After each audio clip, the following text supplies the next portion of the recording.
Pas du tout.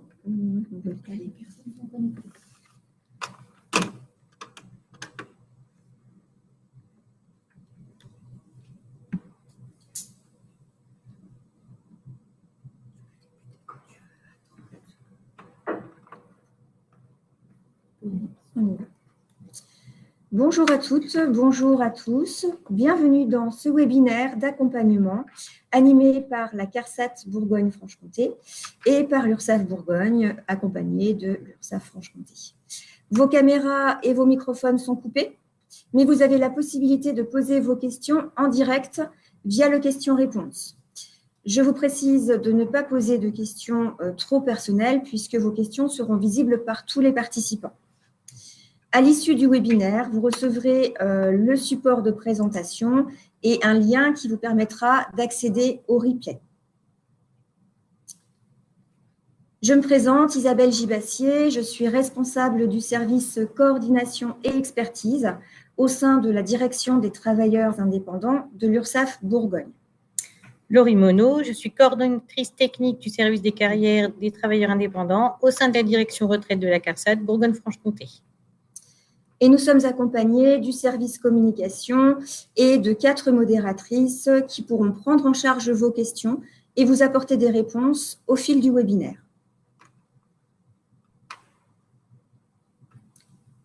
Alors, nous allons déjà présenter les missions de l'URSSAF. Donc, 3 grandes missions au niveau de l'URSSAF. La plus connue, c'est celle de collecte des cotisations pour assurer le financement de notre système de protection sociale.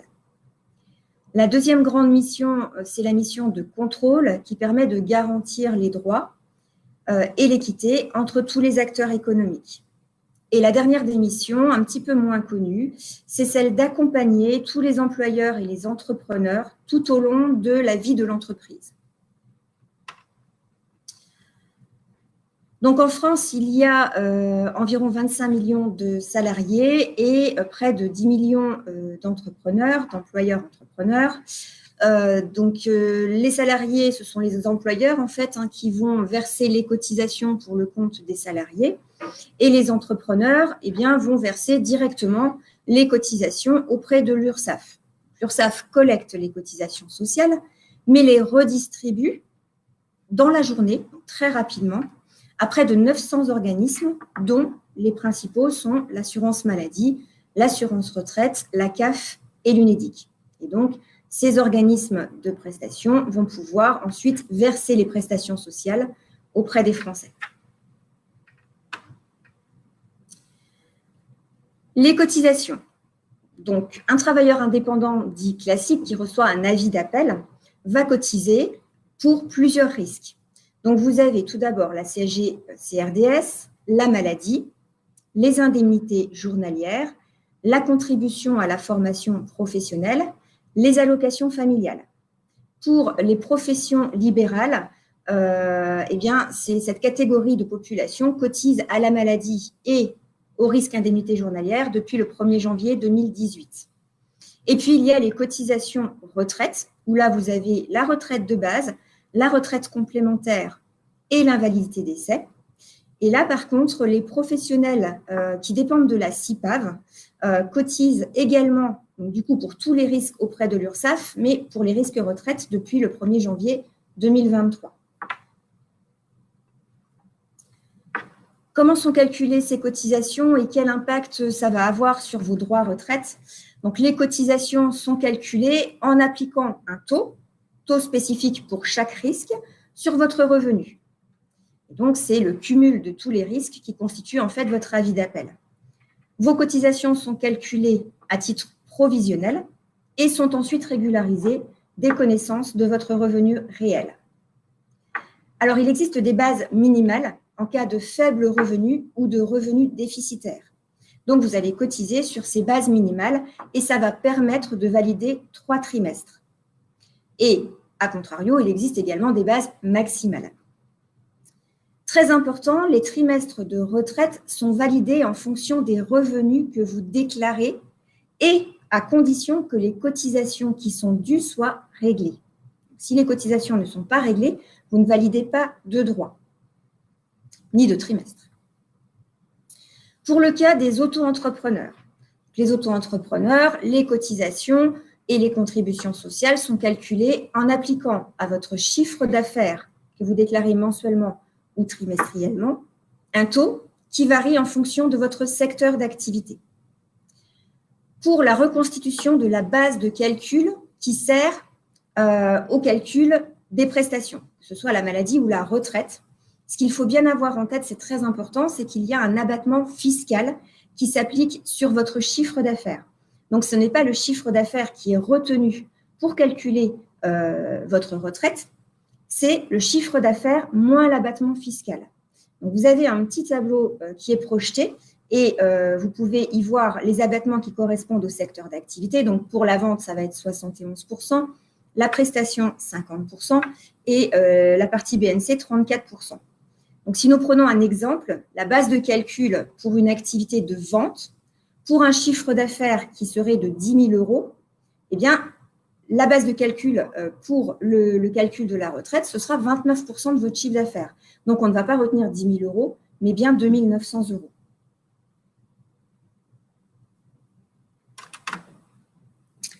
Donc, les missions principales de l'assurance retraite, ça va être de suivre votre carrière, de préparer votre passage à la retraite, d'assurer le suivi des paiements, d'accompagner les entreprises et d'aider les retraités fragilisés.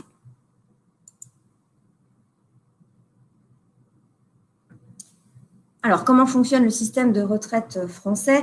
Donc, c'est un petit peu ce que je vous ai déjà expliqué. Ce sont les actifs qui vont verser des cotisations auprès de l'URSSAF. Et l'URSSAF va redistribuer ces cotisations auprès des organismes prestataires qui vont reverser, notamment pour la retraite, qui vont reverser les prestations aux nouveaux retraités.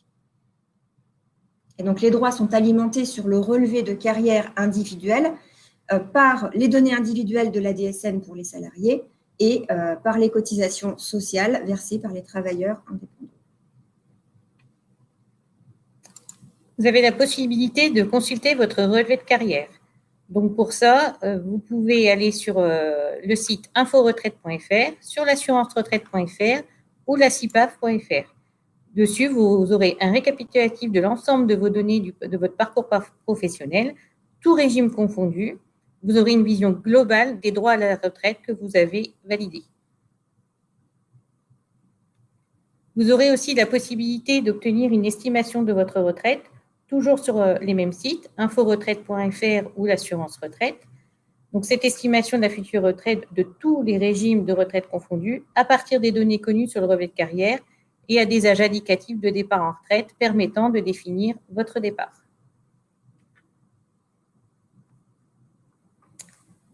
Pour préparer votre retraite, vous avez la possibilité d'aller sur mon agenda retraite, toujours sur le site de l'assurance-retraite.fr.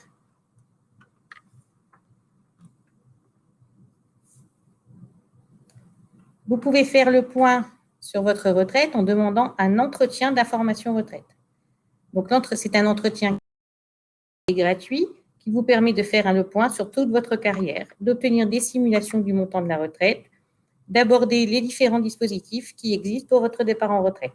Donc, toujours pareil, vous allez sur votre espace personnel sur le site de l'assurance-retraite.fr.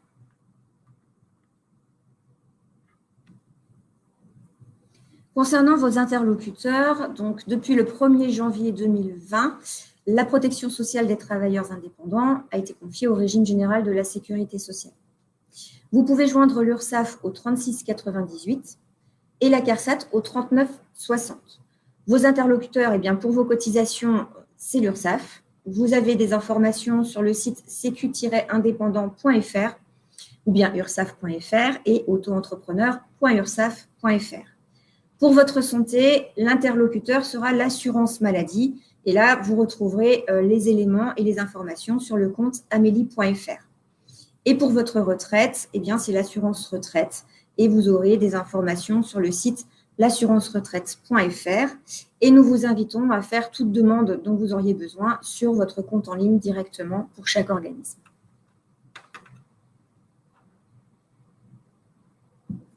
Concernant les professions libérales, Les interlocuteurs, en fait, ce sont les mêmes. Simplement, vous avez, pour les professionnels libéraux, les caisses de retraite qui vont rester quand même vos interlocuteurs privilégiés, comme par exemple la CIPAV pour les professions libérales qui dépendent de la CIPAV, mais également pour certaines professions spécifiques, comme le CNBF pour les avocats ou la CNAF-PL. Donc, préparez votre retraite et optimisez vos droits pour des rachats. Vous pouvez, donc, si il vous manque des périodes pour lesquelles il n'y aurait pas eu assez de cotisation retraite, vous pouvez compléter votre carrière par des rachats, soit un rachat d'activité à l'étranger, soit un rachat d'années d'études supérieures ou années incomplètes, soit un rachat Madelin pour les travailleurs indépendants. Donc, tous les trimestres manquants sur les 6 dernières années dont le revenu est définitivement connu pour le rachat Madelin. Vous pouvez obtenir une simulation du coût du rachat, toujours sur votre espace personnel, sur le site de l'assurance retraite.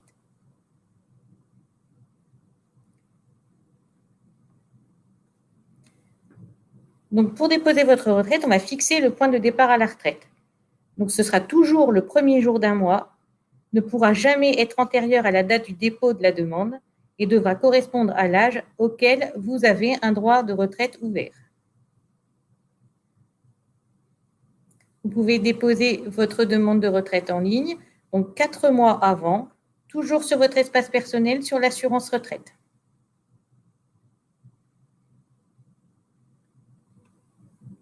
Les étapes de la demande de retraite de l'assurance retraite, donc 4 mois avant votre départ en retraite, vous demandez votre dossier retraite. Ensuite, vous pouvez suivre l'avancement sur votre agenda personnel. Quelques semaines avant la date de votre départ en retraite, vous recevrez une notification de départ pour connaître l'assurance retraite. Donc, vous versera votre retraite le premier jour du mois qui suivra votre date d'effet de retraite.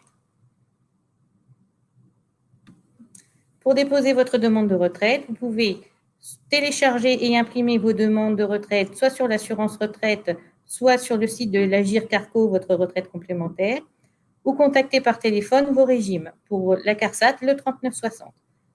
Des retours de l'imprimé datés et signés accompagnés des pièces justificatives. Vous recevrez donc un courrier vous disant que nous avons bien pris en compte votre demande.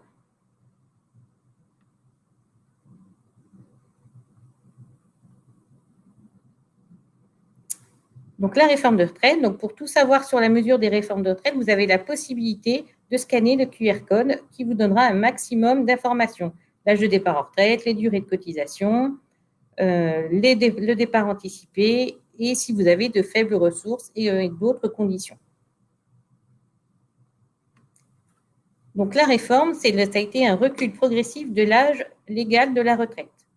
Recul progressif de l'âge légal de 62 ans à 64 ans, à raison de 3 mois par génération pour les personnes nées à compter du 1er septembre 1961 jusqu'au 31/12/1967. L'âge légal à 64 ans pour les assurés nés à partir du 1er janvier 1968. Maintien de l'âge de départ à la retraite à 62 ans pour les personnes en inaptitude au travail ou en invalidité. L'âge du taux plein reste toujours 67 ans. Donc, modification du calendrier d'augmentation de la durée d'assurance pour partir au taux plein.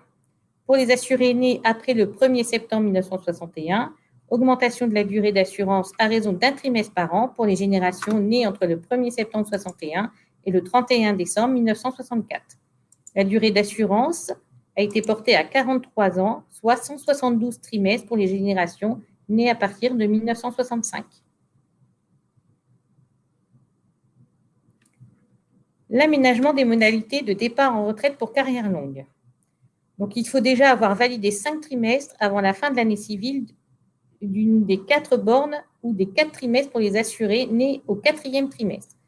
Donc, pour quelqu'un qui partirait à compter de 58 ans, il faut qu'il ait 4 trimestres ou 5 trimestres avant 16 ans. À compter de 60 ans, c'est avant 18 ans. Entre 60 et 62 ans, avant 20 ans. Et à compter de 63 ans, ce sera de valider ces 5 trimestres ou ces 4 trimestres avant 21 ans.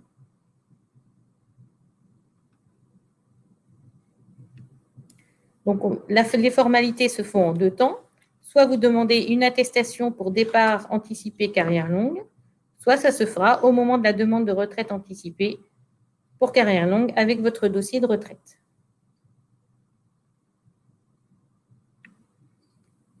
La retraite progressive. Donc, le principe, c'est de pouvoir poursuivre son activité professionnelle à temps partiel et de bénéficier d'une partie de ses retraites de base et complémentaires.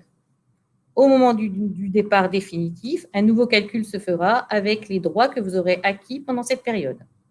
Les conditions d'accès, c'est l'âge légal de départ à la retraite diminué de 2 ans, de justifier d'au moins 150 trimestres tout régime confondu et d'exercer à titre exclusif une activité artisanale ou commerciale.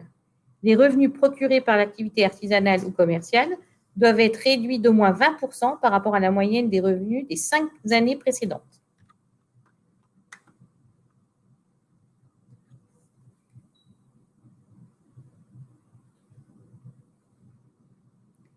Donc, la retraite, les trimestres d'activité sont validés en fonction des revenus déclarés. Pour un trimestre, si vous déclarez au moins 1 747 €, vous validerez un trimestre. Au moins 3 495 €, ce sera 2 trimestres. 5 242 €, 3 trimestres. Et à partir de 6 990 € de revenus déclarés, vous validerez 4 trimestres.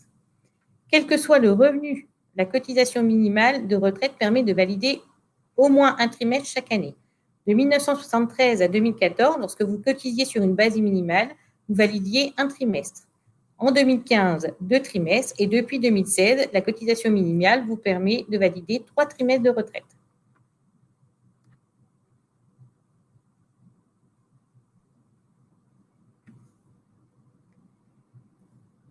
La durée d'assurance est composée de plusieurs types de trimestres. Nous avons les trimestres cotisés, les trimestres assimilés et les trimestres étrangers. La retraite. Donc, la période ACRE, d'exonération ACRE, avant 2007, les périodes de bénéfice de l'ACRE étaient prises en compte en tant que période assimilée à des périodes d'assurance pour l'ouverture du droit à la retraite de base. Depuis 2007, l'ACRE est validé en fonction de votre revenu réel. Dans le régime complémentaire des travailleurs indépendants, les droits sont validés en fonction des cotisations versées. La retraite de base. Comment se calcule la retraite? Donc, la retraite de base, on va faire la moyenne de vos 25 meilleures années, qui sera votre revenu annuel moyen, qu'on multipliera par votre taux obtenu par rapport à votre nombre de trimestres, donc entre 37,5% et 50%, 50% étant le taux plein. On multipliera par le nombre de trimestres que vous aurez validé sur votre carrière et on divisera par le nombre de trimestres exigés par rapport à votre année de naissance. Donc, c'est toujours le dernier régime d'affiliation, si travailleur indépendant, salarié ou du privé ou agricole. Donc, si vous êtes aujourd'hui travailleur indépendant, ce sera la CARSAT qui paiera votre retraite.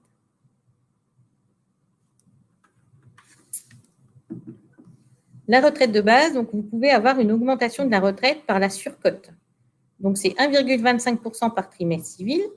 Il faut pour ça avoir atteint l'âge légal, avoir la durée d'assurance requise pour le taux plein et poursuivre son activité professionnelle. La majoration de 10% est octroyée à partir de 3 enfants.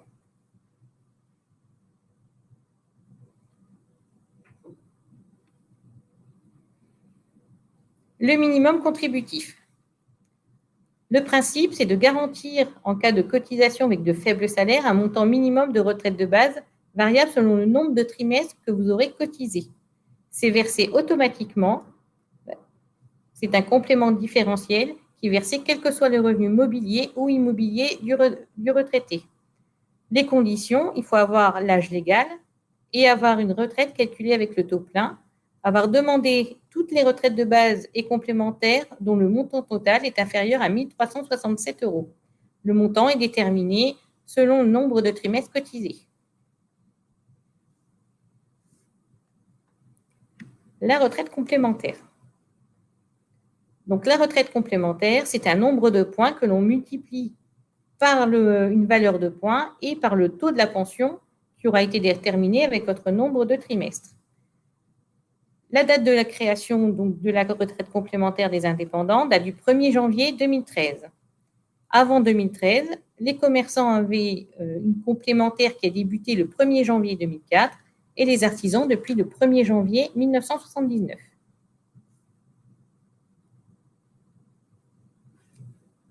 Les retraités actifs. Vous n'êtes pas obligé de cesser votre activité, vous pouvez faire du cumul emploi-retraite. La possibilité donc de maintenir l'activité professionnelle pour les commerçants et les artisans. Donc, le cumul emploi libéralisé permet de cumuler sa pension de retraite et son revenu professionnel indépendant sans limite de plafond. Pour cela, il faut avoir l'âge légal de la retraite, justifier d'une carrière complète ou avoir atteint l'âge du taux plein et avoir fait liquider l'ensemble de ses pensions de base et de complémentaires. Il y a le cumul emploi-retraite plafonné. Lorsque les précédentes conditions ne sont pas remplies, le revenu du professionnel indépendant ne doit pas dépasser 46 368 € pour les personnes qui seraient en activité dans zone rurale ou quartier prioritaire et 23 184 € pour les autres zones. Depuis le 1er septembre 2023, il y a attribution d'une seconde retraite d'un montant minimum égal à 5% du plafond annuel de la sécurité sociale, qui n'est possible qu'une seule fois. Si vous poursuivez votre activité ou vous reprenez une activité professionnelle à compter du 1er janvier 2023. C'est exclusivement réservé aux retraités bénéficiant d'un cumul emploi-retraite intégral.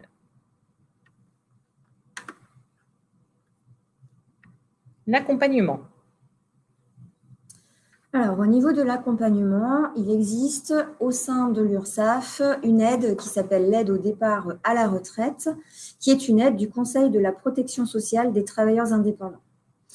Cette aide permet de prendre en charge les cotisations du travailleur indépendant qui seraient impayées. Ça permet de valider des droits à la retraite en fin de carrière, mais ça peut également prendre la forme d'une aide financière pour faire face aux difficultés que vous pourriez rencontrer lors du passage à la retraite.